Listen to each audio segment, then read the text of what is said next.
సద్గురుభ్యో నమః. సద్గురుదేవ స్వామి, ఈరోజు భారతావనిలో ఎటు చూసినా అనేక విధములుగా భక్తి గోచరమవుతున్నది. అసలు భక్తి ఎన్ని విధములు స్వామి? భగవంతునికి భక్తులు ఏ విధమైన మార్గమును కలిగి ఉన్నారు విపులంగా తెలియజేయాలని కోరుచున్నాను స్వామి. రామా శుభనామా ఏమి భాగ్యమనుమా నిను గణరామా రామా శుభనామా. సద్గురుభ్యో నమః. నాయనలారా, చాలా మంచి ప్రశ్న వేశారు. ఎందుకంటే మీరు అన్నది వాస్తవమే. ఈవేళ ఈ భరత భూమిపై భక్తి అనేక విధములుగా కనిపిస్తూ ఉంట సత్యమే. కానీ ఈరోజు ఆ భక్తిని చాలామంది అంటూ కూడా నేను విన్నాను. ఇక్కడ చూడండి గురువు. భక్తి కొరకు కొంతమంది వ్యాఖ్యానములు కూడా నేను విన్నాను. ఈరోజు భక్తి కమర్షియల్గా మారిపోయింది, వ్యాపారం అయిపోయింది అంటూ చాలామంది భక్తులు ఆవేదనతో ఆ విషయాన్ని నా దగ్గర నొడవడం విని ఉన్నాను. నాయన, మంచి ప్రశ్న వేశావు. కానీ చాలా శ్రద్ధాభక్తులతో వినవలసి ఉంది. అసలు భక్తి అంటే ఏమిటి? భక్తి ఎన్ని విధములుగా ఉన్నది? ఏ భక్తిలో నడయాడితే ఆ భక్తికి వచ్చినటువంటి ఫలితం ఏమిటి? అలానే ఆ భక్తుల్లో ఉత్తమోత్తమైనటువంటి భక్తి ఏ విధముగా ఉన్నది? ఇది అలానే భగవంతునికి భక్తులు ఎంతమంది ఉంటారు? వేషం కట్టే వాళ్ళందరూ భక్తులేనా? గుండు చుట్టూ తిరిగే వాళ్ళందరూ భక్తులేనా? ఎవరు అసలు ఆ భక్తులు? ఎటువంటి వారు? భగవంతుని ప్రీతిపాత్రులైన భక్తులు భగవంతుడు ఏ విధముగా చెప్పి ఉన్నారు నా భక్తులు ఇటువంటి వారని? అది మాకు తెలియజేయండి అని అడిగాము. చాలా సంతోషం నాయన. ప్రథమంగా మీకు భక్తి ఎన్ని విధములు అన్నది ఈ దినము నేను విపులముగా మీకు బోధించదలిచాను. ఇది తెలియకనే భక్తులు చాలామంది ఈ భక్తి మార్గములో ప్రవేశించాలి, భక్తి మార్గములో ప్రశాంతమైన జీవితాన్ని గడపాలని అనుకుంటున్నారు. ఎందువలనగా వ్యాపారాలని, రాజకీయాలని, ఇంకా వేరువేరు విషయాల మార్గములలో తిరిగి అలసిపోయి మనశ్శాంతి ఎక్కడా లేక చివరకు భక్తి మార్గము ప్రశాంతత చేకూరుస్తుందని మహాత్ములు చెప్పగా విని చివరికి ఆ మనశ్శాంతిని కోరుకొని ఈ భక్తి మార్గములోకి అడుగుడుతున్నారు. అయితే అడుగుడడం అన్నది శుభ సూచకమే. కానీ ఏ భక్తి మార్గములోకి వెళితే ఎటువంటి ఫలితం వస్తుంది? మనం ఏ రకమైనటువంటి భక్తిలోకి వెళితే మనశ్శాంతి లభిస్తుంది? భగవంతుని యొక్క కృపకి మనం ఏ విధముగా ప్రీతిపాత్రులమవుతాము, భగవంతుని సాన్నిధ్యం చేరుకోగలుగుతాము అని ఆలోచించకుండా భక్తి మార్గంలో ప్రవేశిస్తున్నారు. అలా ప్రవేశించడం వలన ప్రమాదము కూడా ఉంది. ఇది ఎంత గొప్పదో భక్తి మార్గము, అంత ప్రమాదము కూడా ఉంది. ఈ భక్తి మార్గములో అసలు ప్రాథమిక భక్తి అంటే ఏమిటో కూడా తెలియకుండా ప్రవేశించి తను మన ధనములు పోగొట్టుకొని మరి ఆ దొంగ ప్రవచనాలు చేసే స్వాముల చెంత తను మన ధనములు పోగొట్టుకొని వారి సమస్త ఆస్తులు పోగొట్టుకొని మనశ్శాంతి కనిపించేసిన వారికి పూర్తిగా మనశ్శాంతి పోగొట్టుకునే పరిస్థితుల్లో అయ్యో రామ, అయ్యో కృష్ణ, అయ్యో ప్రభు, ఏమిటి మాకు ఈ పరిస్థితి అని కనీసం ఇందులోనైనా మనశ్శాంతి దొరుకుతుందంటే సర్వస్వాన్ని పోగొట్టుకొని విలపించే వాళ్ళని నేను చూస్తూ ఉన్నాను. కనుకనే భక్తి ఏ రోజు కమర్షియల్ అయిపోయిందని కూడా చాలామంది చెప్పడం వింటున్నారు. కనుక ముందు ఈ భక్తి మార్గంలోకి రావడం చాలా గొప్ప విషయం. పూర్వజన్మ సుకృతం కూడా ఉండాలి భక్తి మార్గంలో రావాలంటే. మానవ జన్మ కావాలి. మానవ జన్మ దొరికినంత మాత్రమును కాదు, సద్గురు అయినటువంటి మంచి మహాత్ములు సన్నిధికి చేరుకొని ఇటువంటి విషయాలు నేర్చుకోవాలి. అవునా, పటిష్టముగా దాన్ని సంపాదించుకోవాలి. దీనిని సనాతన ఋషు సాంప్రదాయమందు బ్రహ్మ విద్య అని దీనిని నుడివి ఉన్నారు, చెప్పి ఉన్నారు నాయన. కనుక అటువంటి బ్రహ్మ విద్యలో కానీ మహాత్ములైనటువంటి కృష్ణుడు, రాముడు ఇటువంటి వారు ప్రవక్తులు చెప్పినటువంటి బాలకులలో కూడా చక్కటైన మార్గము చెప్పి ఉన్నారు. దానిని ఈరోజు మీకు తప్పనిసరి చెప్పదలుచుకున్నాను. అయితే క్రమేపు చెప్తాను, వినండి. భక్తి, మనకున్న భక్తి ముఖ్యమైనటువంటి భక్తి అంటే 3 విధములైనటువంటి భక్తి మన భరతావనిలో సనాతన ఋషు సాంప్రదాయం నుంచి కూడా ప్రవహిస్తూ వస్తూ ఉన్నది. దానిని అందుకొని మహాత్ములై వారు ఈ మార్గములో తరించి ఎందరో భగవంతుని సాన్నిధ్యమును పొంది ఉన్నారు ఆయన. అందులో మొట్టమొదటిది బాహ్య భక్తి అంటారు. శ్రద్ధగా వినండి. ముఖ్యమైనటువంటి భక్తులు 3, మనకి 7 కూడా చెప్పుకోవచ్చు. కానీ ప్రాథమికముగా ముందు తెలుసుకోవలసింది ఈ 3 భక్తులనే. ఏమిటి ఈ 3 భక్తులంటే, ప్రథమైనది భౌతిక భక్తి, రెండవది అనన్య భక్తి, మూడవది నాయన ఏకాంత భక్తి అంటారు. ఈ విధముగా త్రివిధములైనటువంటి భక్తి భరతావనులు సనాతన ఋషి సాంప్రదాయం నుంచి మహాత్ములైనటువంటి స్మృతుల్లో కూడా చెప్పి ఉన్నారు. ఇది గీతాసారములో కూడా ఉన్నది. భగవంతుడైనటువంటి కృష్ణ పరమాత్మ కూడా ఈ త్రివిధ భక్తుల్ని మనకు బోధించి ఉన్నాడు గీతలో. అయినా శాస్త్ర సమ్మతమైనటువంటి పద్ధతులు కూడా మనం పూర్తిగా తెలుసుకోకుండా ఈ భక్తి మార్గంలో ప్రవేశించి మరి శుభసూచకమైనటువంటి భక్తి మార్గంలో నష్టపోతూ ఉన్నాము అంటే అది ధర్మబద్ధము కాదు. మనం తెలుసుకోకూడదు. మన స్వవిచారణమేవ వినియోగ అంటుంది శాస్త్రం. విచారణ చేయండి ముందు. ఏమిటిది ఈ భక్తి? బాహ్య భక్తి అనగా 9 విధములుగా ఉన్నది నాయన. బాహ్య భక్తి అనగా ఏమిటి? దాని తత్వం ఏమిటి? బాహ్య భక్తి యొక్క తత్వం, మీరు హిమాలయాల్లోకి వెళ్ళండి, ఆకాశంలోకి వెళ్ళండి, లేదంటే ఈ సముద్రంలోకి వెళ్ళండి, ఏ రకమైన పర్వతాల్లోకి వెళ్ళండి, ఎక్కడికి వెళ్ళండి, మీరు ఎక్కడ బాహ్య భక్తి చేసినా అది ఏ రకముగా మీరు అక్కడ కూర్చొని మీరు చేస్తూ ఉన్నా అది అందరికీ కనిపిస్తుంది, 2 వినిపిస్తుంది. వినిపించలేని ఎడల కనిపిస్తుంది. ఉదాహరణకి మీరు హిమాలయాల్లో పద్మాసనుడై చిన్న ముద్ర ధరించి ఏదో ముద్ర ధరించి కూర్చొని తపస్సు చేసుకుంటున్నారే అనుకో, ఘోరమైన తపస్సు. ఆ వైపుగా వెళ్ళినటువంటి భక్తులకు మీరు కనిపిస్తే ఆహా అతను తపస్సు చేస్తున్నాడయ్యా, భక్తిలో ఉన్నాడు. ఇలా ఈ బాహ్య భక్తికి 2 విధములైనటువంటి మార్గములు. ఒకటి ఏమిటి? వినగలుగుతాము, 2 చూడగలుగుతాము అది చేస్తున్న వారిని. అవి ఏమిటో ఇప్పుడు చెప్తాను, మీరే అనుభవపూర్వకంగా తెలుసుకోండి. ముఖ్యముగా శాస్త్ర సమ్మతమైనటువంటిది. ప్రహ్లాదులు వారు ఒకానొకప్పుడు మానవ లోకములో కలియుగములో తపస్సులు చేయటానికి అవకాశము లేకుండా పోతుంది. తపస్సులు, యజ్ఞాలు, యాగాదులు చేయడానికి మానవుడికి అవకాశము కుదరదు. ఎందువలన కలిలో మాయ సంపూర్ణముగా మానవులను ఆవరిస్తుంది.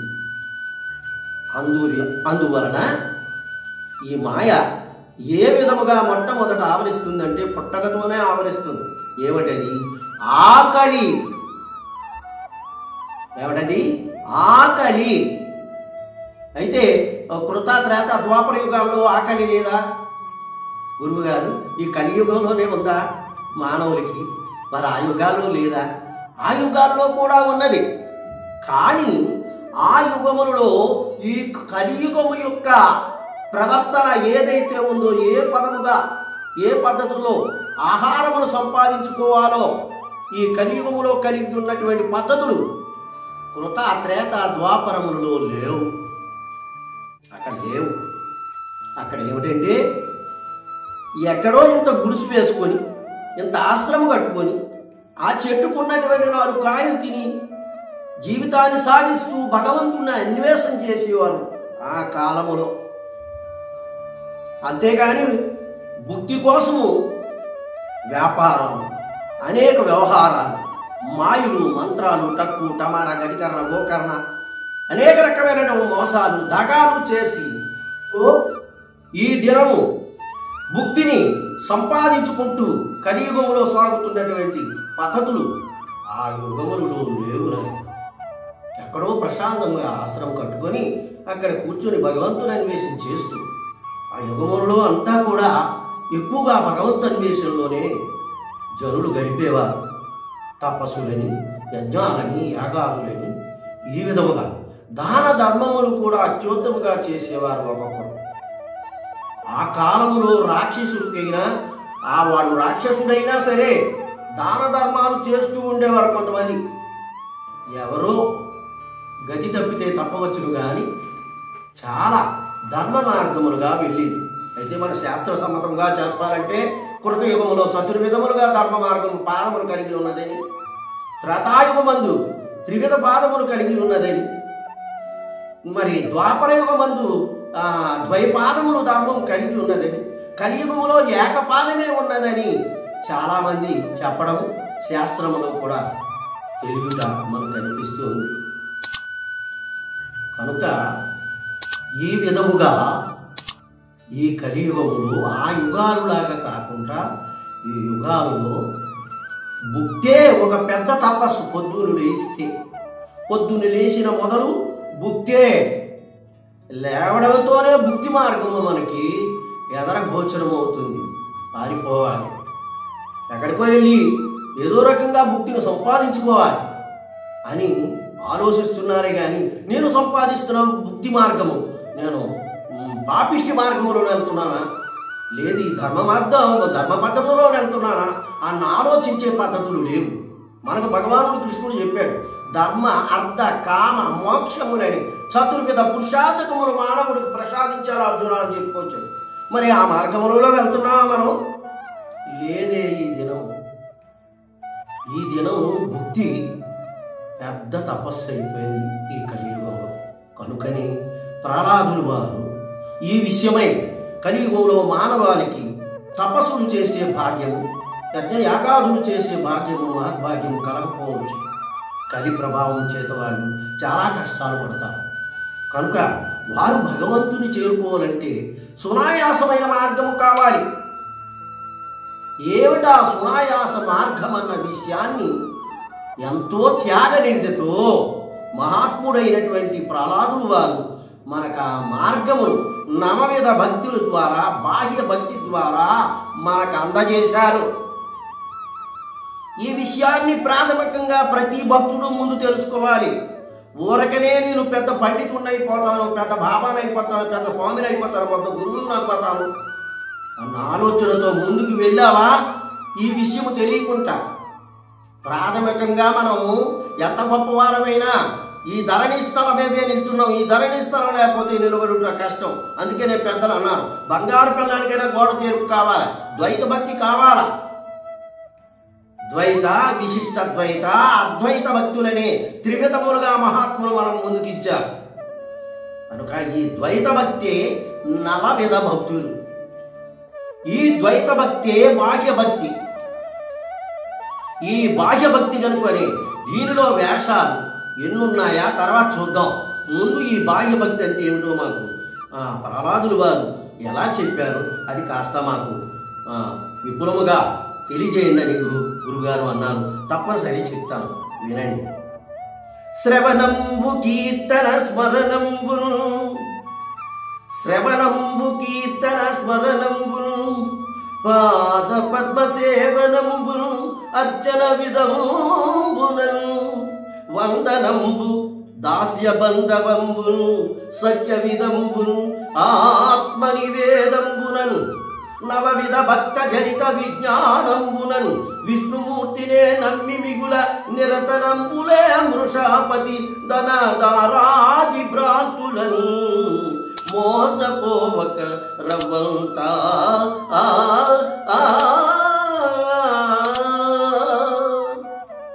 అన్నారు. ఆ రకంగా సెలవిచ్చి ఉన్నారు ప్రహ్లాదుని వారు. మహాభక్తుడు నారాయణుని వారికి మహాభక్తుడు తన తండ్రి ఎన్ని కష్టాలు పెట్టినా సరే ఆ అష్టాక్షరి మహామంత్రాన్ని విడిచిపెట్టుకుంటారు. నారాయణుని యొక్క మహామంత్రముతో నారద మహర్షి గురువుగా అష్టాక్షరి మంత్రాన్ని దయచేయగా దాని యొక్క చివర మాలల వరకు కూడా వెళ్ళిపోయి విష్ణు యొక్కకి ప్రేమకు కృపకు పాత్రుడయ్యాడు. తుదకు మీరు విని ఉండకపోవచ్చు, ప్రహ్లాదోపనిషత్ అనే ఒక ఉపనిషత్తులు చివరిలో ఆ నారాయణుని యొక్క తత్వాన్నే మంత్రాన్ని కూడా దూరం చేసుకొని తత్వంలో వెళ్ళి ధరించినటువంటి మహాత్ముడు కనుక నవవిధ భక్తులు మనకి అందజేశాడు. ఆ మహాత్ముడు ఈ భరతావనికి నవవిధ భక్తులు అందజేసినందుకు గాను నాపోటి వారు కూడా ఈ చర్మం తీసి అతనికి చెప్పులు పుట్టిన రుణము తీరదు. ఈ భరతమాతే ఆ స్వామికి అవునా శిరస వంచి నమస్కరించే పరిస్థితులు అంత గొప్పవి. అవి మీకు అర్థమయ్యే రీతిలో చెబుతారు. శ్రవణంబు కీర్తన. శ్రవణం అనగా వినుట. మొట్టమొదట వినుట. అసలు భక్తి అంటే ఎలా ఉంటుంది, ఏ విధంగా ఉంటుంది? ఆ భక్తిలో మొదటి భక్తి ఏమిటి? శ్రవణం అనగా వినుట. ఈ శ్రవణం ఎన్ని విధాలు అన్నది తర్వాత మాట్లాడదాం. శ్రవణ భక్తి అనగా స్వాములు వారు చెప్తున్నటువంటి దాన్ని మనసా వాచా కర్మణ త్రికరణ శుద్ధిగా వినాలి. ఏ రకమైనటువంటి అపోహాలు అనగా మనిషి ప్రజెంటు మనసు ఆబ్సెంట్ కాకూడదు. అంత శ్రద్ధగా మనం విన్నప్పుడే ప్రహ్లాదులు వారు చేసినటువంటి ఆ మార్గం మనకి సంపూర్ణమైన ఫలితాన్ని ఇస్తుంది. మొట్టమొదటిది శ్రవణం, వినాలి. ఏం చెప్తున్నారు స్వామివారు భగవంతుడి కోసం అది విన్నామా?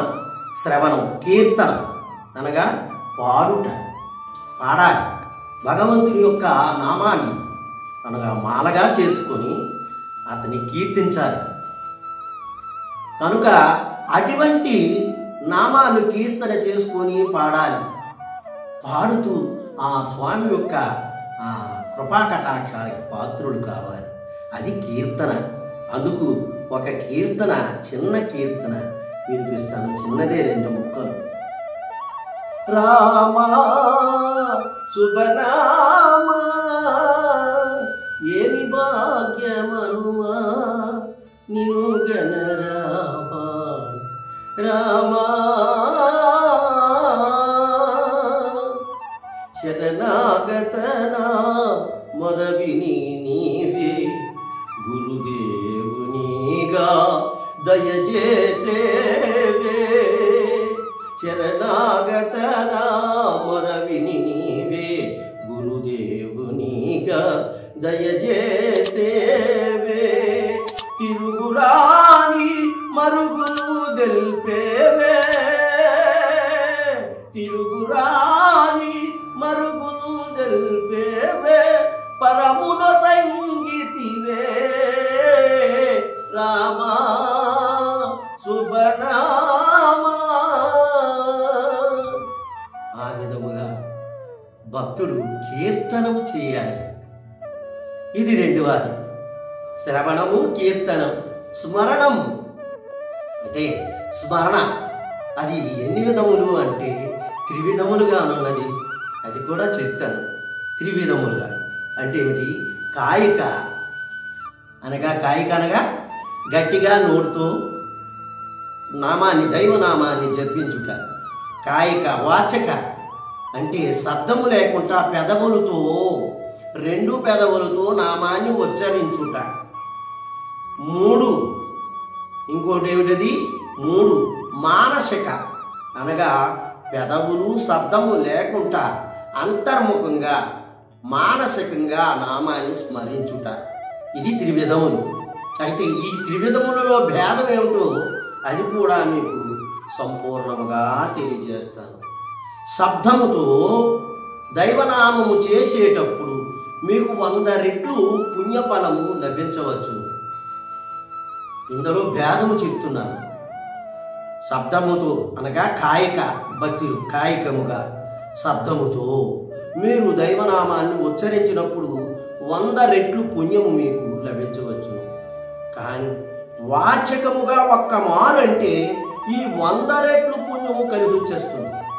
వాచకముగా అంటే శబ్దము లేకుండా పెదవులు రెండిటితో, పెదవులే ఆడాలి, ఏ రకమైన శబ్దము రాకుండా దైవనామాన్ని ఉచ్చరించాలి. అలా ఉచ్చరించినప్పుడు ఒక్క మారంటే ఇందాక 100 రెట్లు పుణ్యము కూడా మీ వంతే అయిపోతుంది, సునాయాసంగా మీ వద్దకు వస్తుంది. ఇక మూడోది మానసికం అంటారా? ఇది ఒక్క మారు అంటే మానసికంగా 100 రెట్లు వాచక పుణ్యం మానసిక పుణ్యానికి వచ్చేస్తుంది ఒక్క మారికి. అంటే ఎంత వ్యత్యాసం ఉన్నదో చూడండి. కనుక ఆ రకంగా స్మరణ చేసిన వారిలో భేదములు ఉన్నవి. అవి తెలుసుకొని గురు ద్వారా ఆ మంత్రాన్ని స్మరించటంలో ఉన్నత మెట్లకు వెళ్ళి ఆ మానసికమైన స్మరణ కూడా చేసిన వారు సునాయాసముగా భగవంతుని చేరుకొనదగ్గ పుణ్యాన్ని ఆస్వాదించుకొనవచ్చును. కనుక శ్రవణము, కీర్తన, స్మరణము, పాదపద్మ సేవనము 4వది. పాదపద్మ సేవనంబు ఇది మనం సినిమాల్లోనని శాస్త్రాల్లోనని మహాత్ములు ఆశ్రమాల్లో కూడా చేస్తుంటాం. గురువులు పాదాలు పట్టుట, పాదాలు సేవించుట, అవునా, శరణాగతులై ఆ గురుదేవుని, ఆ స్వామీజీని, ఆ భగవంతుని, ఉదాహరణకి శ్రీకృష్ణ పరమాత్మని ఉద్ధవుడు ఆ పాదముల చెంత, అలాగే శ్రీరామచంద్ర ప్రభుల వారి చెంత, ఆంజనేయ స్వాముల వారు కూడా పాద పద్మముల చెంతనే, అవునా, ఆసీనుడై ఉండేవారు. ఒకనొక సందర్భమున ఒక చిన్న విషయం చెప్తాను. సంజీవ పర్వతం గొలి తెచ్చాడు ఆంజనేయ స్వామి. అంటే రావణ యుద్ధ సమయంలో లక్ష్మణ స్వామి మూర్ఛనుందాడు. ఆ ఒక మేఘనాథుడు వేసినటువంటి అస్త్రానికి తగులుకొని లక్ష్మణస్వామి నేలకు ఒరిగిపోయి మూర్ఛ పొందాడు. కనుక సూర్యోదయం కాకముందే సంజీవిని తీసుకొని వచ్చి చూపించినప్పుడు కానీ లక్ష్మణుడు మరి పునర్జీవుడు కాలేడు. సూర్యుడు అస్తమించకముందే తేవాలి అన్న ఆ విధానాన్ని సుసేనుడు వారు చెప్పగా ఆంజనేయ స్వామి అతి వేగంగా చాలా కష్టాలు పడి, ఎటువంటి కష్టాలు అంటే ఎప్పుడైనా అడగండి చెప్తాను, అది రామాయణ కథలోకి వెళ్ళవలసిందే. అటువంటి కష్టాలన్నింటినీ కూడా, అటువంటి అడ్డంకులన్నింటినీ కూడా సునాయాసముగా శ్రీరామచంద్రుడి నామాన్ని జపిస్తూ ఆ ఒక సంజీవిని పర్వతాన్ని పట్టుకొని తిన్నగా తీసుకొని వచ్చి సూర్యాస్తమించే ముందే లక్ష్మణస్వామికి అందజేశారు. ఆ విధంగా లక్ష్మణుడు బ్రతికాడు. తీరా రామచంద్ర ప్రభువు వారు శతనే కూర్చున్నాడు. ఆంజనేయ స్వామి, నాయన ఆంజనేయ, సంజీవ పర్వతాన్ని ఎవరు తెచ్చారు? నేనే తెచ్చాను స్వామి.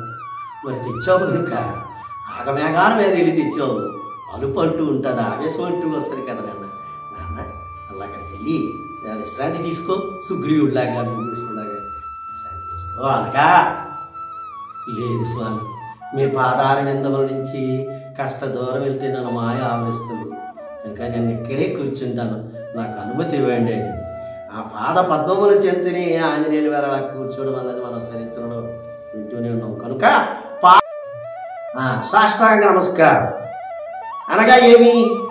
కరయుగములు శరణంబులు, కరయుగములు శరణంబులు, ఇరుములలాట స్థలంబుయున్నత భుజములు, సరిధరని మోపి బరువిడి బ్రొక్కిన సాష్టాంగమన్రు పరమమునేంద్రులెల్లల్, పరమమునేంద్రులెల్లల్. ఇది సాష్టాంగ నమస్కారం. కరయుగములు, యుగములు అనగా రెండు, అంటే రెండు చేతులతో. శరణంబులు రెండు, నాలుగు. కరయుగములు, శరణంబులు. యురుము అనగా హృదయస్థానం, యురుము లలాట స్థలం.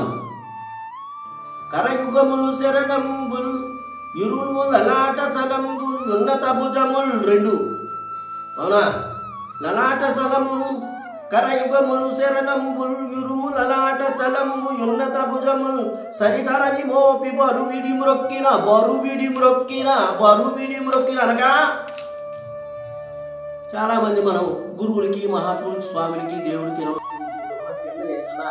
అశుద్ధం లాంటిది ఏదో ఉడుపు లాంటిది ఉన్నది అనుకోండి, అమ్మో మట్లకి ఎక్కడెంటి పోతాయా. రవిదాస్ కథలో మనం చూసాం, చెప్తాను ఏదో రోజు నాడు ఆ విషయాన్ని కూడా. ఆ రకంగా చేయకూడదు. అందుకని గీతలో, భగవద్గీతలో కృష్ణ పరమాత్మ చెప్తాడు, తద్విద్ది ప్రణిపాతేన పరిప్రశ్నేన సేవయ అంటాడు. తద్విద్ది ప్రణిపాతేన. అవునా? ప్రణితేన అనలేదు, ప్రణిపాతేన. పాతేన బాగా పడాలి. సాష్టాంగ నమస్కారం చేసేటప్పుడు బాగా పడాలి, భూమికి ఆనుకోవాలి. ఏ రకమైనటువంటి వ్యవహారికములు, అవునా, ప్రాపంచ విషయాలు దృష్టిలో పెట్టుకోకూడదు. అమ్మో నేను దండం పెడుతున్నాను, నమస్కరిస్తున్నాను, ఎవరన్నా చూస్తున్నారేమో అన్న ఆలోచనతో ఏ రకమైనటువంటి పద్ధతుల్ని విసర్జించి మనస్ఫూర్తిగా ఆ రకముగా భూమి స్పర్శిస్తూ సమస్త కరయుగములు రెండు ముందుకు చాచి, కరయుగములు శరణంబులు రెండు కాళ్ళు బాగా చాచి, కరయుగములు శరణంబులు యురుము అనగా హృదయస్థానం. కరయుగములు శరణంబులు యురుము లలాట స్థలం అనగా శిరస్సు దిగువ భాగము ఉన్నటువంటి వస్తువు లలాటం అంటారు. అలాగే ఉన్నత భుజములు, భుజములు రెండు. ఈ రెండు భుజములు కూడా చక్కగా భూమికి ఆనిసి నమస్కరించాలి. ఇది సాష్టాంగ నమస్కారం. ఈ నమస్కారం వల్ల మనకు వచ్చిన లాభం ఏమిటి, పుణ్యం ఎంత, గురువుగారు అడగొచ్చింది. ఇది ఒక గొప్ప సాధన. అవునా? సాధనలో ఇది చాలా గొప్ప సాధన. ఎందుచేతనగా ఒంటికి పట్టినటువంటి అహమనే కొవ్వు పూర్తిగా సమూలముగా అది నశించాలి అంటే ఈ పద్ధతిని పాటించాలి. చూసారా? ఈ పద్ధతిని పాటించాలి. ఎంత దండ ప్రమాణంకు దీనికి ఉన్న తేడా ఏంటండి? దండ ప్రమాణకు మనం పూర్తిగా అంటుకుందా, భూమిని స్పర్శిస్తున్నావా లేదన్నది కాదు, అదుగులే. కానీ ఈ సాష్టాంగ నమస్కారములో ప్రత్యేకమైన పద్ధతులు చెప్పి ఉన్నారు. దేని చేత? ఈ శరీర భ్రాంతి చేత, ఈ శరీరం మీద ఉండే మక్కువ చేత, ఈ శరీరం ధరించే వస్త్రాపవర్ణముల చేత ఏమైపోతాయో అన్న అహం, అజ్ఞానం పారద్రోలాలి. నిజమైన భక్తి అతనిలో కనిపించాలంటే ఈ పద్ధతిని పాటించినప్పుడు ఒంటికి పెట్టిన కొవ్వు ఆనందం అదే కరిగిపోతుంది. ఇది ఒక సాధన, భక్తుడికి అద్వితీయమైనటువంటి సాధన. కనుక భగవంతుడైనటువంటి ఆ మహాత్ముడు ప్రహ్లాదుని ద్వారా మనకి అందించినటువంటి అద్భుతమైనటువంటి జ్ఞానం, దీనిని మనం తూచా తప్పక ఆచరించాలి. ఇది దండ ప్రమాణం. నమస్కారం అందరం. శ్రవణంబు కీర్తన స్మరణంబుల్ పాద పద్మ సేవనంబుల్ సఖ్య విధం అర్చన విధంబునన్ వందనంబు దాస్య బంధవంబున్. వందనంబు దాస్య బంధవం అనగా ఏమిటి గురువుగారు? దాస్య బంధం, దాస్యం అనగా సేవ, దాస్యం అనగా సేవ. ఈ సేవ అన్నది గుళ్ళు వైపు ఊడుస్తూ ఉంటారు చాలామంది, లేదు ఆశ్రమాలు శుభ్రం చేస్తూ ఉంటారు, లేదంటే ఆలయాల్ని ఇటువంటివన్నింటినీ కూడా శుభ్రం చేస్తూ, ఈ శుభ్రం చేయడం వల్ల మాకు పుణ్యం కలుగుతుంది, ఆ స్వాముతుల కృపాకటాకము కానీ భగవంతుడు కృపాకటాకము మమ్మల్ని చింతిస్తుంది, ఈ సేవ చేయడం వల్ల మమ్మల్ని అభిమానించి ప్రేమించి వారి దగ్గర ఉన్నటువంటి అమూల్యమైనటువంటి ఆధ్యాత్మిక మార్గాన్ని మాకు అందిస్తారు అన్న ఆలోచనతో వారి తాలూకా ఉన్నటువంటి ఆ గొప్ప కరుణ కృపా కటాక్షములు మాపై ప్రసరింపజేస్తారు అన్న ఆలోచనతో చాలామంది సేవ చేస్తుంటారు. ఈ మధ్యన మనం చూస్తూనే ఉన్నాం.